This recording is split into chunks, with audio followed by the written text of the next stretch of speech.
ابن ابی حاتم رازی کی روایت جسے انہوں نے اپنی کتاب الجرح و تعدیل کے مقدمے میں بیان کی ہے، انہوں نے اوزائی تک اپنی سند سے بیان کیا ہے کہ اوزائی نے عبداللہ بن محمد امیر المومنین کی طرف ایک طویل تحریر لکھی۔ اس میں درج ہے کہ مجھ سے زہری نے بیان کیا ہے کہ رسول اللہ صلی اللہ علیہ وسلم نے مہاجرین و انصار کے مابین جو تحریر لکھی تھی، اس میں یہ الفاظ تھے: مسلمانوں کے لیے ضروری ہوگا کہ وہ کسی ایسے بھائی کو جو قرض کے بوجھ تلے دبا ہو اور اس کی ادائیگی کی سکت نہ رکھتا ہو، ادائے دیت یا فدیہ کے سلسلے میں تنہا نہ چھوڑے اور اس کی مدد کرے۔ اس کی سند کی راوی ثقہ ہے سوائے عباس بن ولید کے کہ وہ صدوق ہے۔ یہ روایت بھی مرسل ہے کیونکہ زہری پر موقوف ہے اور بہت مختصر بھی ہے۔ اس کا سبب یہ ہو سکتا ہے کہ اوزائی نے امیر المومنین کو روایت کا اتنا حصہ ہی لکھا ہو جو اس خط میں مناسب اور ضروری تھا۔ اس سے یہ بھی معلوم ہوتا ہے کہ اس کے پاس پوری تحریر محفوظ تھی، وہ خود ہی تو اسے زہری کے حوالے سے بیان کرتے ہیں۔ یہ پہلے بیان ہو چکا ہے کہ زہری نے یہ تحریر ابن اسحاق کے روایت کے مماثل ہی بیان کی ہے۔ علامہ ابن حزم متوفی 546 ہجری کی روایت جو انہوں نے محلہ میں اپنی سند کے ساتھ حضرت ابن عباس رضی اللہ عنہما کے حوالے سے بیان کی ہے، اس کی عبارت یہ ہے: رسول اکرم صلی اللہ علیہ وسلم نے مہاجرین اور انصار کے مابین ایک دستاویز تحریر کرائی تھی کہ وہ دیتوں اور قیدیوں کا فدیہ ادا کرنے کے سلسلے میں ایک دوسرے کے ساتھ تعاون کریں گے اور اصلاح بین الناس کے لیے کوشاں رہیں گے۔ اس کی سند میں حجاج بن ارطاط اور حکم بن مقسم ہے۔ امام ابن حزم نے پہلے راوی کو ساقط معیار سے گرا ہوا، ناقابل اعتبار اور دوسرے راوی کو ضعیف کہا ہے۔ ایک محقق نے اس دستاویز سے متعلقہ تمام روایات کو اصل ماخذوں سے نقل کر کے ان کی اسانید کا جائزہ لیتے ہوئے لکھا ہے کہ یہ روایات ضعیف ہے، قابل حجت نہیں، البتہ اس دستاویز کی جو باتیں دوسری صحیح احادیث میں لفظاً یا معناً آ گئی ہے وہ درست ہے۔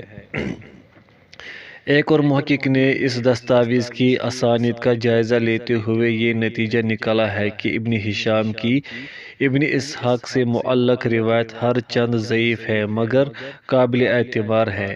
ابو عبید کی دو سندوں میں سے ایک سند بھی اگرچہ مرسل ہونے کی بنا پر ضعیف ہے مگر وہ قابل اعتبار ہے۔ ابن ابی خیثمہ کی روایت کی سند میں کثیر بن عبداللہ ہے جن پر جھوٹ بولنے کا الزام ہے مگر وہ الزام ناقابل توجہ ہے کیونکہ امام بخاری رحمہ اللہ نے انہیں ثقہ قرار دیا ہے اور ان کی بیان کردہ ایک حدیث کو حسن کہا ہے اور اپنی صحیح کے سوا دوسری کتب میں ان کی روایت نقل کی ہے۔ امام ترمذی نے بھی ان کی بیان کردہ حدیث کو صحیح قرار دے کر ان کی توثیق کی ہے۔ انہوں نے ان کی کئی احادیث کو حسن قرار دیا ہے۔ امام ابو داؤد نے ان کی روایت بیان کر کے سکوت کیا ہے۔ یحییٰ بن سعید انصاری، حاکم، ابن خزیمہ، فسوی اور بعض دوسرے محدثین نے ان کی روایت بیان کر کے ان کی توثیق کی ہے۔ یوں ابن ابی خیثمہ کی روایت کی سند کم از کم حسن لغیرہ ضرور ہے۔ پھر صرف ابن ابی خیثمہ ہی نے کثیر کی حدیث بیان نہیں کی بلکہ امام بیہقی نے بھی اسی سند کے ساتھ یہ روایت بیان کی ہے، اگرچہ انہوں نے اس دستاویز کا کچھ حصہ ہی بیان کیا ہے۔ یہ حدیث شاذ بھی نہیں اس لیے کہ اس میں کوئی ایسی بات نہیں جو کسی صحیح روایت کے خلاف ہو، یہ غریب اور منفرد بھی نہیں ہے۔ وجہ یہ ہے کہ یہ حدیث دوسری سند سے متصل بھی آتی ہے اور مرسل بھی۔ متصل تو امام بیہقی نے ایک اور سند کے ساتھ بیان کی ہے جیسے کہ پہلے تفصیل بیان کی جا چکی ہے، اور مرسل روایت ابن اسحاق اور زہری نے بیان کی ہے، اس کی تفصیل بھی گزشتہ اوراق میں بیان ہو چکی ہے۔ چونکہ یہ تمام اسانید انفرادی طور پر بھی قابل اعتبار ہے اور باہم مل کر ایک دوسرے کی تائید و تقویت کا باعث بھی، اس لیے بلا خوف تردید کہا جا سکتا ہے کہ میثاق مدینہ کی روایت حسن لغیرہ کے درجے کو پہنچی ہوئی ہے۔ اس سے پہلے ڈاکٹر اکرم ضیاء عمری بھی اسی نتیجے پر پہنچے ہیں۔ انہوں نے اچھی طرح جائزہ لینے کے بعد لکھا ہے، یہ دستاویز مجموعی لحاظ سے شرعی احکام میں تو قابل حجت نہیں، سوائے ان چند باتوں کے جو صحیح احادیث میں آ گئی ہیں، مگر یہ کسی تاریخی تجزیے کی بنیاد بن سکتی ہے، کیونکہ تاریخ اس درجے کی صحت کا تقاضا نہیں کرتی جو احکام شرعیہ میں مطلوب ہے، خصوصاً جب کہ یہ دستاویز کئی سندوں سے روایت کی گئی ہے جو ایک دوسرے کی تائید کرتی ہے۔ یوں اس دستاویز کو قوت حاصل ہو جاتی ہے۔ حاشیے میں لکھتے ہیں، مجموعی طور پر یہ آثار ایک دوسرے کی مدد سے قوی ہو جاتے ہیں اور یہ دستاویز حسن لغیرہ کے درجے تک پہنچ جاتی ہے۔ ان سب سے پہلے ڈاکٹر اکرم حسین علی سندھی بھی اپنی ماسٹرز کے مقالے میں، جو ابھی شائع نہیں ہوا، اسی نتیجے پر پہنچے ہیں۔ اس مقالے میں ان کے نگراں ڈاکٹر اکرم عمری تھے۔ یہ مقالہ جامعہ اسلامیہ مدینہ منورہ میں پیش کیا گیا تھا اور جامعہ نے اس کی ایک نقل مجھے بطور تحفہ عنایت کی تھی۔ میثاق مدینہ کب لکھا گیا؟ ایک فاضل مقالہ نگار نے اس بات کو ترجیح دی ہے کہ دستاویزیں دراصل دو تھیں، مورخین نے انہیں آپس میں گڑبڑ کر دیا۔ ایک دستاویز تو یہود سے معاہدے کے متعلق تھی اور دوسری دستاویز مہاجرین و انصار کے حقوق و فرائض کے بارے میں تھی۔ یہود سے معاہدے کی دستاویز غزوہ بدر کبریٰ سے پہلے طے پائی اور دوسری دستاویز غزوہ بدر کے بعد لکھی گئی۔ مقالہ نگار نے ترجیح کے معقول دلائل بھی دیے ہیں۔ واقعہ یہ ہے کہ ان کی ترجیح دل کو لگتی ہے۔ باقی رہے وہ روایات جن سے ظاہر ہوتا ہے کہ یہود سے معاہدے کی دستاویز کعب بن اشرف کے قتل کے بعد تحریر کی گئی، تو اس کی توجہ یہ ہو سکتی ہے کہ یہ در حقیقت اصل اور اولین معاہدے کی تجدید تھی۔ قرآن مجید کی یہ آیت، وہ لوگ بھی بدترین ہیں جن سے آپ نے معاہدہ کر رکھا ہے، پھر وہ ہر دفعہ اپنا معاہدہ توڑ دیتے ہیں اور وہ ڈرتے نہیں۔ سورۃ الانفال دلالت کرتی ہے کہ رسول اللہ صلی اللہ علیہ وسلم اور یہود کے مابین ایک سے زیادہ معاہدے ہوئے۔ بیشتر مفسرین نے اس آیت کی یہی تفسیر کی ہے۔ میثاقی دفعات پر حدیث اور تاریخ کے شواہد۔ ایک مقالہ نگار نے اس موضوع پر الگ باب قائم کیا ہے۔ سب سے پہلے انہوں نے اس دستاویز کی تحریر سے متعلقہ روایت بیان کی ہے۔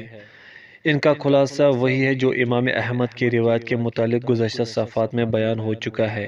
محدث احمد شاکر اور شیخ احمد البنا نے اس کی سند کو صحیح قرار دیا ہے۔ اسی طرح صحیح مسلم کی روایت کہ نبی کریم صلی اللہ علیہ وسلم نے لکھوایا کہ ہر قبیلے اپنی دیت کا خود ذمہ دار ہوگا۔ پھر لکھوایا کہ کسی مسلمان کے لیے جائز نہیں کہ کسی دوسرے مسلمان کے غلام کو اس کی اجازت کے بغیر اپنا غلام بنائے۔ امام ابو داؤد اور بائہقی کی روایت ہے کہ جب مسلمانوں نے کعب بن اشرف کو قتل کر دیا تو یہودی اس قتل کی شکایت لے کر آپ صلی اللہ علیہ وسلم کی خدمت میں حاضر ہوئے۔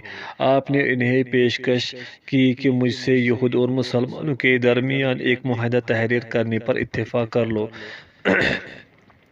علامہ خطابی نے بیان کیا ہے کہ کعب بن اشرف نے نبی کریم صلی اللہ علیہ وسلم سے معاہدہ کر رکھا تھا کہ وہ آپ کے خلاف کسی کی مدد نہیں کرے گا، نہ آپ سے لڑائی مول لے گا، لیکن اس نے بدعہدی کی۔ وہ مکہ گیا، مشرکین سے ساز باز کی اور مدینہ منورہ آ کر اعلانیہ نبی اکرم صلی اللہ علیہ وسلم سے دشمنی اور مخالفت کا برتاؤ شروع کر دیا۔ اس کے نتیجے میں وہ مسلمانوں کے ہاتھوں قتل ہوا۔ امام ابو داؤد اور نسائی رحمہم اللہ نے رسول اللہ صلی اللہ علیہ وسلم کا ارشاد گرامی نقل کیا ہے، مومنین کے خون آپس میں برابر ہے اور مسلمان غیر مسلموں کے خلاف یک جان اور متحد ہے۔ ان میں سے ادنا شخص بھی ان سب کی طرف سے امان دے سکتا ہے۔ خبردار، کوئی مومن کسی کافر کے بدلے قتل نہیں کیا جا سکتا اور نہ کسی معاہد کو اس کے عہد کے دوران قتل کیا جا سکتا ہے۔ امام ابن ماجہ رحمہ اللہ نے ایک روایت یوں بیان کی ہے کہ رسول اللہ صلی اللہ علیہ وسلم نے فرمایا، کسی مسلمان کو کسی کافر کے بدلے میں قتل نہیں کیا جا سکتا۔ ایک دوسری روایت کی یہ الفاظ ہے، کسی مومن کو کافر کے بدلے میں اور کسی معاہد کو اس کے عہد کے دوران میں قتل نہیں کیا جا سکتا۔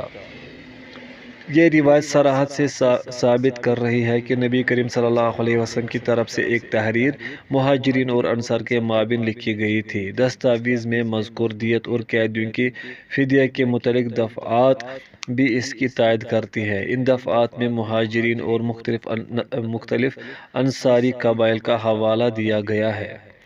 ایک مقالہ نگار نے 8 ایسی احادیث بیان کی ہے جن سے ثابت ہوتا ہے کہ اصل دستاویز مہاجرین، انصار اور مدینہ کے یہودیوں کے مابین تحریر کی گئی تھی۔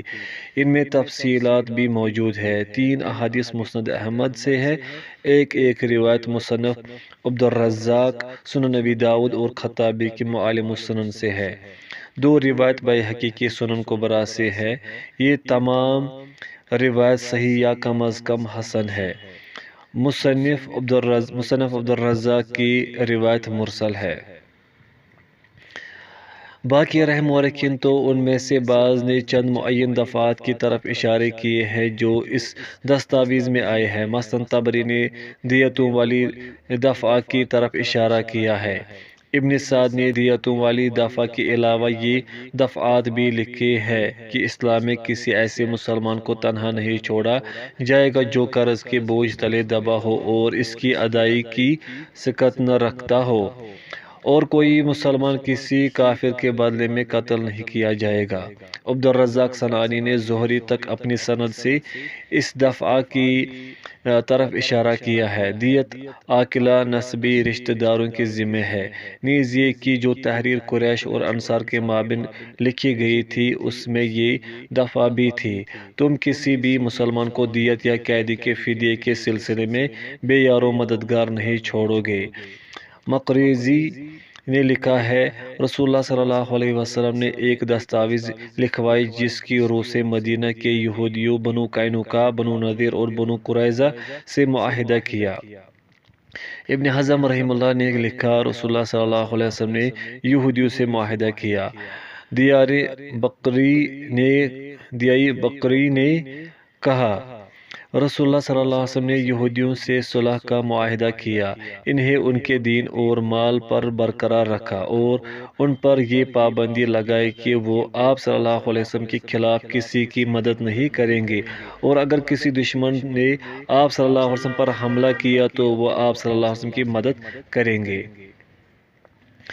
ابن مردویہ نے بنو نذیر کے واقعے کے بارے میں ایک روایت اس طرح بیان کی ہے، آپ صلی اللہ علیہ وسلم نے صبح کے وقت ان پر لشکر کشی کر دی، دن بھر محاصرہ کیے رکھا، پھر اگلے دن جا کر بنو قریظہ کا محاصرہ بھی کر لیا۔ انہوں نے آپ صلی اللہ علیہ وسلم سے معاہدہ کر لیا، اس لیے آپ صلی اللہ علیہ وسلم انہیں چھوڑ کر بنو نذیر کی طرف لوٹ آئے اور ان سے لڑائی شروع کر دی حتیٰ کہ وہ جلا وطنی پر رضامند ہو گئے۔ یہ روایت اس کے بارے میں صریح ہے کہ رسول اللہ صلی اللہ علیہ وسلم نے بنو قریظہ سے معاہدہ کیا تھا۔ ہم پہلے ہی بتا چکے ہیں کہ یہ معاہدہ دراصل پہلے معاہدے کی تجدید کے لیے تھا۔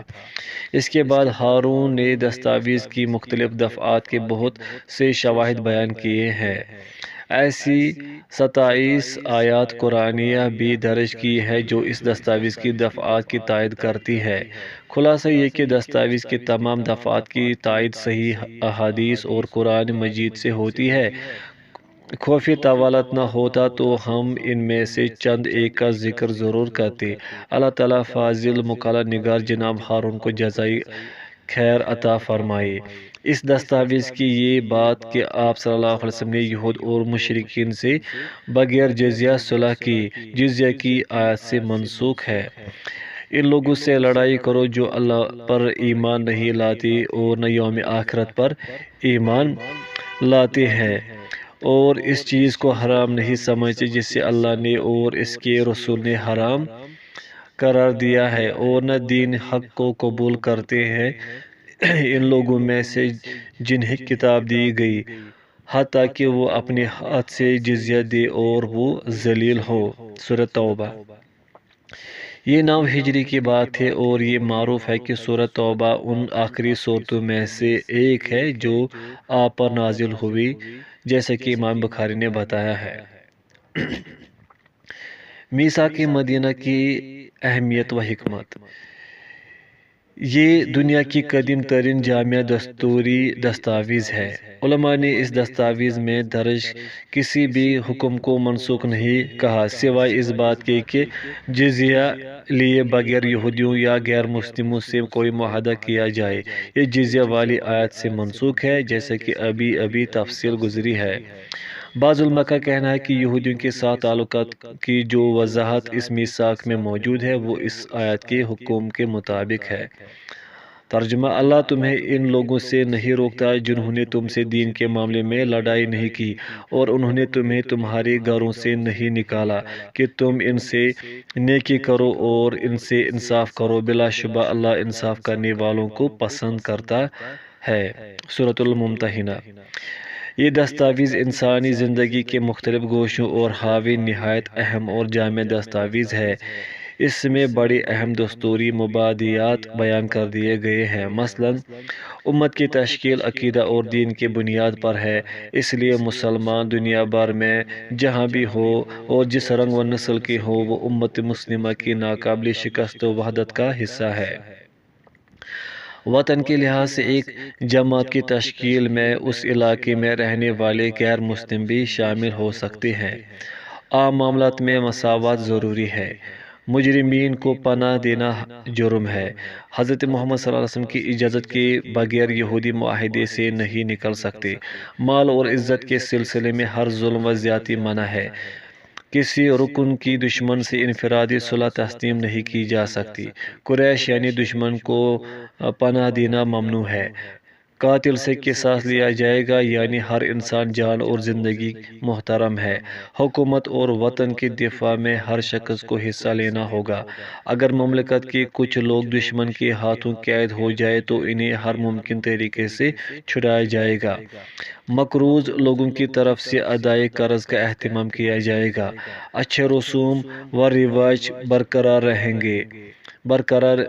رہیں گے۔ عقیدے اور دین میں آزادی کا حق ہر شہری کو حاصل ہوگا۔ پڑوسی کے حقوق ادا کرنے ضروری ہے۔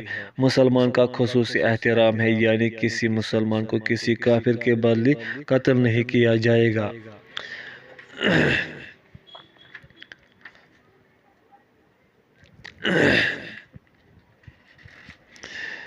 مدینہ منورہ حرم عزت و احترام والی جگہ ہوگا۔ مدینہ منورہ میں باہر سے آنے والوں کو اہل مدینہ کی اجازت کے بغیر کوئی حقوق و احترام حاصل نہ ہوں گے۔ اس دستاویز کے شقوں کے متعلق پایا جانے والا ہر اختلاف اللہ تعالیٰ اور اس کے رسول صلی اللہ علیہ وسلم کے فیصلے پر ختم ہو جائے گا۔ اس دستاویز سے کچھ اور دستوری مبادیات بھی اخذ کیے جا سکتے ہیں، اور جس قدر مبادیات بیان کیے گئے ہیں ان میں سے ہر ایک بجائے خود بہت سے شرعی احکام پر مشتمل ہے۔ علاوہ ازیں مسلمانوں سے متعلقہ خصوصی شقوں کے علاوہ اس دستاویز کے دوسرے مبادیات ہر دستور حتیٰ کہ موجودہ دور کے وضع کردہ دستوروں میں بھی موجود ہیں۔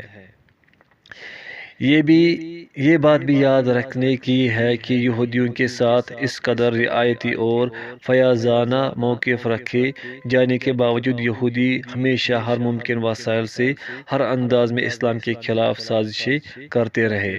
آئندہ واقعات میں تفصیل آئے گی۔ بے فائدہ جھگڑے کا میدان یہودی گروہ کا خاص محاذ ہے، جس کی طرف موجودہ دور کے مورخین نے کوئی توجہ نہیں دی۔ اس جھگڑے کا مقصد صرف لوگوں کو دین اسلام سے روکنا تھا، نہ کہ اسلام میں داخل ہونا۔ قرآن مجید نے ان کے درمیان معاہدانہ جھگڑے اور ضد بازی کا بہت سے مقامات پر صراحت سے ذکر فرمایا ہے۔ اس میدان میں یہودیوں کے سب سے زیادہ سرگرم یہ لوگ تھے: رافع بن حریملہ، سلام بن مشکم، نعمان بن اوفا، محمود بن دہیہ، وشاش بن قیس، مالک بن سیف، جبل بن ابی قشیر، شمویل، نعمان بن احنا، بحری بن عمر، وشاش بن عدی، رافع بن حارثہ، نحام بن زید اور کردم بن کعب وغیرہ۔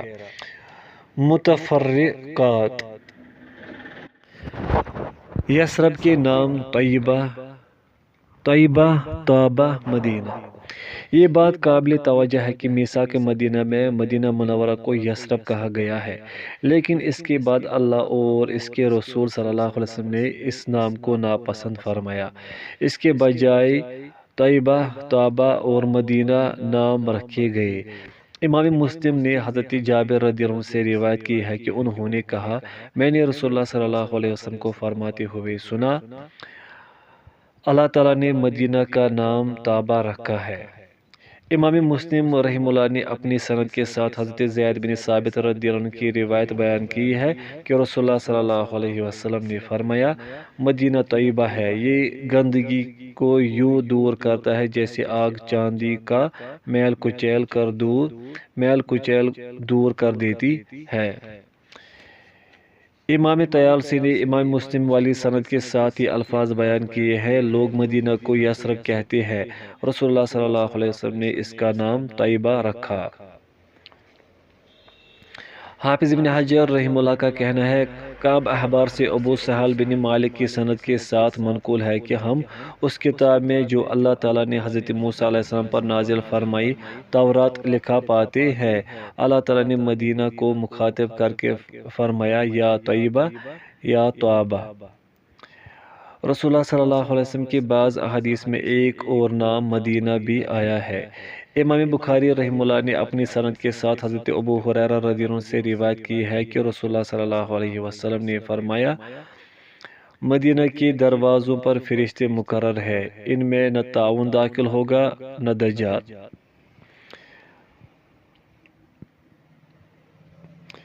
مسند احمد کی روایت ہے کہ رسول اللہ صلی اللہ علیہ وسلم نے فرمایا، جو مدینہ کو یثرب کہے وہ اللہ تعالیٰ سے معافی مانگے، یہ طابہ ہے، یہ طابہ ہے۔ مسند احمد۔ یہ روایت امام احمد بن حنبل کی اپنی سند سے ہے جو برا بن عازب رضی اللہ عنہ تک پہنچتی ہے۔ اس کے راوی سوائے یزید بن ابی زیاد کے سب قابل اعتماد ہے۔ یزید بن ابی زیاد ضعیف ہے۔ باہما یہ روایت دیگر تائیدی روایت مطابقت شواہد کی بنا پر قوی ہے۔ دیکھیے فتح الباری۔ ہیثمی نے بھی ابو یعلا کے حوالے سے اسے نقل کیا اور کہا اس کے رجال ثقہ ہے۔ ابن شبہ نے اسے 3 سندوں سے روایت کیا ہے۔ پہلی سند مرسل ہے اور اس میں یزید بن ابی زیاد ہے۔ دوسری سند مرفوع ہے لیکن اس میں بھی یزید ہے۔ تیسری سند بھی مرفوع ہے اور اس کے رجال سوائے ابن ابی یحییٰ ابراہیم بن محمد اسلمی ثقہ ہے۔ ابن ابی یحییٰ تقریب التہذیب کے مطابق متروک ہے، چنانچہ اس کی حدیث نہایت ضعیف ہے۔ حاشیہ مکمل ہوا۔ امام سیوطی نے حضرت ابن عباس رضی اللہ عنہما کی روایت نقل کی ہے کہ رسول اللہ صلی اللہ علیہ وسلم نے فرمایا، تم اسے یثرب نہ کہو، یہ مدینہ طیبہ ہے۔ جو شخص مدینہ کو یثرب کہے وہ اللہ تعالیٰ سے 3 دفعہ معافی طلب کرے، یہ طیبہ ہے، یہ طیبہ ہے، یہ طیبہ ہے۔ امام بخاری رحمہ اللہ نے حضرت ابو حمید رضی اللہ عنہ کی روایت نقل کی ہے کہ انہوں نے کہا، ہم نبی کریم صلی اللہ علیہ وسلم کے ساتھ غزوہ تبوک سے واپس آئے۔ جب ہمیں مدینہ نظر آنے لگا تو آپ صلی اللہ علیہ وسلم نے فرمایا، یہ طابہ ہے۔ ابن شبہ نے حضرت ابو ایوب رضی اللہ عنہ سے اپنی سند کے ساتھ روایت بیان کی ہے کہ نبی صلی اللہ علیہ وسلم نے مدینہ کو یثرب کہنے سے منع کیا ہے۔ اس روایت کی سند ضعیف ہے کیونکہ اس میں ابن ابی یحییٰ ابراہیم بن محمد اسلمی ہے جو تقریب التہذیب کے مطابق متروک ہے، یعنی انتہائی ضعیف ہے۔ حاشیہ مکمل ہوا۔ صحیح مسلم میں حضرت ابو ہریرہ رضی اللہ عنہ سے روایت ہے کہ رسول اللہ صلی اللہ علیہ وسلم نے فرمایا، مجھے ایسی بستی کی طرف ہجرت کرنے کا حکم دیا گیا ہے جو سب بستیوں کو کھا جائے گی۔ لوگ اسے یثرب کہتے ہیں، حالانکہ اس کا نام مدینہ ہے۔ یہ بستی خراب لوگوں کو یوں نکالتی ہے جیسے لوہار کی بٹی لوہے سے زنگ الگ کر دیتی ہے۔ قرآن مجید نے بھی ایک مقامات پر اسے مدینہ ہی کہا ہے، دیکھیں سورۃ توبہ وغیرہ۔ حافظ ابن حجر رحمہ اللہ نے کہا، مدینہ کو یثرب کہنا اس بنا پر ناپسندیدہ ہے کہ یثرب یا تو تثریب سے مشتق ہے جس کی معنی ڈانٹنے اور ملامت کرنے کے ہیں، یا یہ سرب سے مشتق ہے، اس کے معنی فساد اور خرابی ہے، اور یہ دونوں معانی قبیح ہے۔ رسول اللہ صلی اللہ علیہ وسلم تو اچھے نام پسند فرماتے تھے، کبھی نام آپ کو پسند نہیں تھے۔ ابن ابی بخار کی وبا۔ مہاجرین مکہ مکرمہ سے مدینہ منورہ تشریف لائے تو بیمار ہو گئے۔ انہیں یثرب کے مشہور بخار نے آ لیا اور اس قدر نڈھال کر دیا کہ وہ بیٹھ کر نماز پڑھنے لگے۔ رسول اللہ صلی اللہ علیہ وسلم کو اللہ تعالیٰ نے اس سے محفوظ رکھا۔ حضرت ابوبکر رضی اللہ عنہ اور حضرت بلال رضی اللہ عنہ کو بخار چڑھا۔ جب بخار تیز ہوتا تو حضرت ابوبکر رضی اللہ عنہ یہ شعر پڑھتے، ہر آدمی اپنے گھر میں صبح و شام کرتا ہے جبکہ موت اس کی جوتی کے تسمے سے بھی قریب ہے۔ حضرت بلال رضی اللہ عنہ کا بخار دھیما پڑتا تو وہ اپنی گلوگیر بلند آہنگ آواز میں یہ شعر پڑھتے، کاش پتہ چل جائے کیا میں کوئی رات وادی مکہ میں بسر کروں گا جبکہ میرے ارد گرد اذخر اور جلیل گھاس ہوگی، کیا میں کسی دن مجنہ کے کنویں پر جاؤں گا اور کیا شامہ اور طفیل پہاڑ مجھے نظر آ سکیں گے۔ حضرت عائشہ رضی اللہ عنہا نے یہ حالت دیکھی تو رسول اللہ صلی اللہ علیہ وسلم کی خدمت میں حاضر ہوئے اور ان کی حالت زار سے مطلع کیا۔ آپ صلی اللہ علیہ وسلم نے دعا کے لیے ہاتھ اٹھائے، اے اللہ ہمارے دلوں میں مدینہ کی محبت اسی طرح ڈال دے جس طرح مکہ کی محبت ڈالی ہے، بلکہ اس سے بھی زیادہ۔ اس کی آب و ہوا درست فرما دے اور ہمارے لیے اس کی سا اور مد ماپ تول میں برکت عطا فرما اور اس کا بخار یہاں سے نکال کر جوفہ پر مسلط کر دے۔ حضرت عائشہ رضی اللہ عنہ اور حضرت ابن فہیرہ رضی اللہ عنہ کو بھی بخار نے آ لیا۔ بہت سے دوسرے مہاجرین بھی بخار کی زد میں آ گئے۔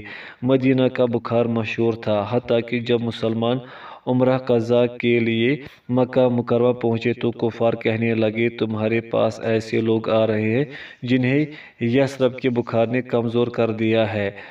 رسول اللہ صلی اللہ علیہ وسلم نے حکم دیا کہ پہلے 3 چکروں میں پہلوانوں کی طرح اچک کر تنومندی سے چلو، البتہ سانس ٹھیک کرنے کے لیے رکن یمانی اور حجر اسود کے مابین آہستہ آہستہ قدم بڑھاؤ، کیونکہ یہ جگہ کفار کی نظروں سے اوجھل تھی۔ اس ارشاد گرامی کا مقصد یہ تھا کہ مسلمان کفار مکہ کے سامنے اپنی جسمانی قوت کا مظاہرہ کرے تاکہ انہیں پتہ چل جائے کہ بخار نے مسلمانوں کی صحت پر کوئی اثر نہیں ڈالا اور یہ محض کافروں کی خام خیالی ہے۔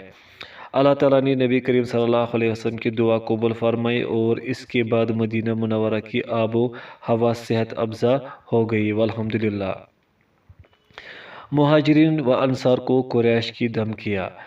عبداللہ بن ابی مدینہ کا سب سے بڑا سردار تھا۔ رسول اللہ صلی اللہ علیہ وسلم مدینہ منورہ تشریف لائے تو صورتحال یہ تھی کہ اہل مدینہ نے اس کی تاج پوشی کا فیصلہ کر لیا تھا اور وہ اسے اپنا بادشاہ ماننے پر آمادہ تھے۔ رسول اللہ صلی اللہ علیہ وسلم کی تشریف آوری سے اس کا یہ پروگرام تلپٹ ہو گیا، کیونکہ آپ صلی اللہ علیہ وسلم تاج نبوت کی بنا پر ساری دنیا کے سردار اعظم تھے۔ اسی بنا پر وہ شروع میں مسلمان بھی نہیں ہوا۔ وہ سمجھتا تھا کہ آپ اس کی قیادت و سرداری کے راہ میں حائل ہو گئے ہیں۔ اس نے آپ سے دشمنی کا اظہار کرنا شروع کر دیا۔ جب اسے مجبوراً اسلام کا اعلان کرنا پڑا تب بھی وہ آپ صلی اللہ علیہ وسلم سے دشمنی ہی پر ڈٹا رہا۔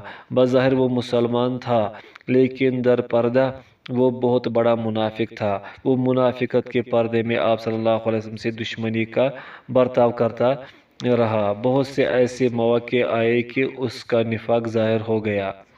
اسی قسم کے ایک موقع کے بارے میں صحیحین اور مسند احمد کی ایک روایت ہے جسے امام زہری نے بیان کیا ہے۔ حضرت اسامہ بن زید رضی اللہ عنہما کہتے ہیں کہ حضرت سعد بن عبادہ رضی اللہ عنہ نے عرض کی، اے اللہ کے رسول، اس سے درگزر کیجیے، صرف نظر فرمائے، قسم اس ذات کی جس نے آپ پر کتاب نازل فرمائی۔ جب اللہ تعالیٰ نے آپ پر نازل کردہ حق یہاں بھیجا تو اس وقت اس بستی کے تمام باشندے اس کی تاج پوشی کا فیصلہ کر چکے تھے اور اسے متفقہ طور پر سردار مان چکے تھے، لیکن آپ کی تشریف آوری سے اس کا پروگرام بیچ میں دھرا کا دھرا رہ گیا۔ یہ چیز اس کے گلے کی پھانس بن گئی۔ آپ صلی اللہ علیہ وسلم اس کی جو شرارتیں دیکھ رہے ہیں وہ اسی غم و غصے کا نتیجہ ہے۔ ابن اسحاق کی روایت یوں ہے، حضرت سعد رضی اللہ عنہ نے گزارش کی، اللہ کے رسول، آپ اس کے معاملے میں نرمی فرمائیے۔ اللہ کی قسم آپ ہمارے پاس تشریف لائے تو ہم اس کی تاج پوشی کے لیے گونگے، موتی وغیرہ پرو رہے تھے۔ اللہ کی قسم وہ صاف سمجھتا ہے کہ اس کی بادشاہت آپ نے چھین لی ہے۔ مشرکین مکہ کو عبداللہ بن ابی، اسے ابن سلول بھی کہتے تھے، کی صورت میں اپنی امیدیں برآتی نظر آئی کیونکہ وہ انہی کے دین پر تھا۔ انہوں نے اسے خط لکھا کہ مسلمانوں کے ساتھ کوئی چکر چلاؤ اور ان سے وہی سلوک کرو جو ہم مکہ مکرمہ میں اب تک محمد صلی اللہ علیہ وسلم اور اس کے صحابہ کے ساتھ کرتے آئے تھے۔ انہوں نے اسے کئی خطوط لکھے۔ انہوں نے یہ بھی لکھا، تم نے ہمارے باغی کو ٹھکانہ مہیا کیا ہے، ہم اللہ کی قسم کھاتے ہیں کہ تمہیں اس سے لڑنا ہوگا یا اسے اپنے شہر سے نکالنا ہوگا، ورنہ ہم سب اکٹھے ہو کر تم پر حملہ کر دیں گے، تمہارے مردوں کو قتل کر دیں گے، تمہاری عورتوں کی آبرو ریزی کریں گے اور انہیں اپنی لونڈیاں بنا لیں گے۔ ابن ابی کفار کی دھمکیوں میں آ گیا۔ اس نے مدینہ کے کافروں کو جمع کیا تاکہ اللہ کے رسول صلی اللہ علیہ وسلم سے جنگ کی جائے، لیکن یہ آسان کام نہ تھا۔ رسول اللہ صلی اللہ علیہ وسلم کو پتہ چلا تو آپ نے انہیں فرمایا، تم نے قریش کی دھمکیوں کو بڑی سنجیدگی سے لیا ہے، حالانکہ وہ تمہیں اس سے زیادہ نقصان نہیں پہنچا سکتے جتنا تم اپنے آپ کو پہنچانے کے در پہ ہو۔ کیا تم اپنے بیٹوں اور بھائیوں سے لڑنا چاہتے ہو؟ نبی مکرم صلی اللہ علیہ وسلم کی یہ بات سن کر وہ دم دبا کر ادھر ادھر منتشر ہو گئے۔ کفار مکہ نے مسلمانوں کو بھی پیغام بھیجا، اس دھوکے میں نہ رہنا کہ تم ہم سے چھوٹ کر یثرب پہنچ گئے ہو اور اب امن و امان سے رہو گے، بس ہم آنے ہی والے ہیں، ہم تمہارے گھروں ہی میں تمہارا برکس نکال دیں گے۔ قریش کی سازشوں سے تحفظ کے لیے مسلمانوں نے رسول اللہ صلی اللہ علیہ وسلم کی رہائش گاہ پر رات کے وقت پہرا دینا شروع کر دیا، حتیٰ کہ اللہ تعالیٰ کا فرمان نازل ہوا، اللہ تمہیں لوگوں سے محفوظ رکھے گا۔ سورۃ المائدہ۔ رسول اللہ صلی اللہ علیہ وسلم نے اپنے ساتھیوں سے فرمایا، لوگوں چلے جاؤ، اللہ تعالیٰ نے مجھے محفوظ کر دیا ہے۔ اس سے پہلے حضرت سعد بن ابی وقاص رضی اللہ عنہ خطرے کے پیش نظر رات کے وقت آپ صلی اللہ علیہ وسلم کی در اقدس پر پہرا دینے آئے تھے تو آپ صلی اللہ علیہ وسلم نے ان کے لیے دعا فرمائی تھی۔ خطرہ رسول اللہ صلی اللہ علیہ وسلم کی ذاتی گرامی تک ہی محدود نہ تھا بلکہ آپ کے صحابہ کی جان کو بھی خطرہ لاحق تھا۔ حضرت ابی بن کعب رضی اللہ عنہ کہتے ہیں، رسول اللہ صلی اللہ علیہ وسلم اور آپ کے صحابہ مدینہ تشریف لائے، انصار نے انہیں ٹھکانہ مہیا کیا تو سارے عرب نے انہیں نشانے پر رکھ لیا، حتیٰ کہ وہ رات کو اصلاح سمیت سوتے اور دن کو بھی مسلح رہتے تھے۔ کفار قریش نے فیصلہ کر لیا تھا کہ وہ ہر صورت لوگوں کو اللہ تعالیٰ کے راستے سے روکیں گے۔ اس سلسلے میں وہ مکمل منصوبہ بندی کر چکے تھے۔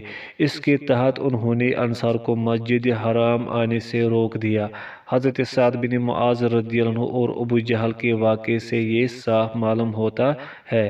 اس کا خلاصہ صحیح بخاری میں یوں مذکور ہے۔